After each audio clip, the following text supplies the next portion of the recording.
অবশেষে শুরু হতে যাচ্ছে ব্রাজিলের কোপা আমেরিকার মিশন। টুর্নামেন্টের বাকি সব দলগুলো প্রায় সবাই মাঠে নামলেও নামা হয়নি সেলেসাওদের। কোস্টারিকার বিপক্ষের ম্যাচ দিয়ে মাঠে নামছে দলটি।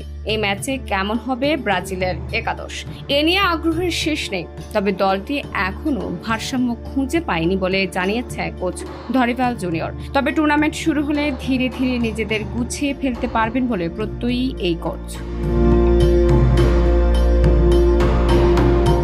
নতুন কোচের অধীনে 4টি প্রীতি ম্যাচে ইংল্যান্ড ও মেক্সিকোর বিপক্ষে জয় তুলে নিয়েছে ব্রাজিল।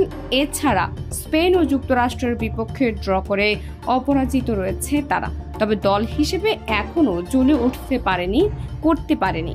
রক্ষণ ভাগে সমস্যার পাশাপাশি এবং মিডফিল্ডে নিয়ন্ত্রণের অভাব দেখা গিয়েছে প্রকটভাবে। তবে রিয়াল মাদ্রিদ জুটি ভিনিসিয়াস জুনিয়র ও রদ্রিগো এবং বার্সেলোনার রাফিনহার মতো আক্রমণাত্মক প্রতিভা রয়েছে দলটিতে।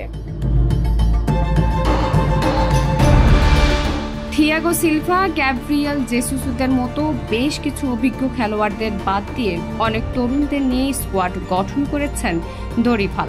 আর সেই দলে আস্থা রয়েছে কোচের। তারা লড়াই করতে প্রস্তুত। তারা ব্রাজিল এবং বিশ্ব ফুটবল দুর্দান্ত দলে খেলে চলেছে।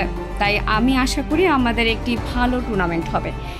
একদিকে প্রথম একাদশে 17 বছর বয়সী ফরওয়ার্ড এন্দ্রিকে থাকার গুঞ্জন রয়েছে। তবে সেই গুঞ্জন কিছুটা হলেও উড়িয়ে দিয়েছেন দরিভাল। পিচে ভারসাম্য না থাকলে আমাদের এক ধাপ পিছিয়ে যেতে হবে। সে এটা সম্পর্কে সচেতন এবং শান্ত। এটি বেশি দিন দেরি নাও হতে পারে, কারণ সে অত্যন্ত দক্ষ খেলোয়াড়।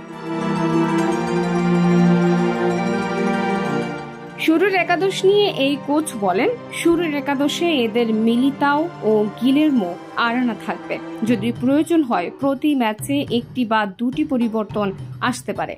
সব খেলোয়াড়ই তৈরি, ওদের কাউকে নিয়েই আমাদের প্রত্যাশা কম নয়। আমরা যে কোনো পরিস্থিতির জন্য তৈরি। ক্যালিফোর্নিয়া সোফি স্টেডিয়ামে বাংলাদেশ সময় আগামীকাল সকালে কোপা আমেরিকার ডি গ্রুপের ম্যাচে কোস্টারিকার বিপক্ষে মাঠে নামছে ব্রাজিল। এছাড়াও এই গ্রুপে রয়েছে কলম্বিয়া এবং প্যারাগুয়ে।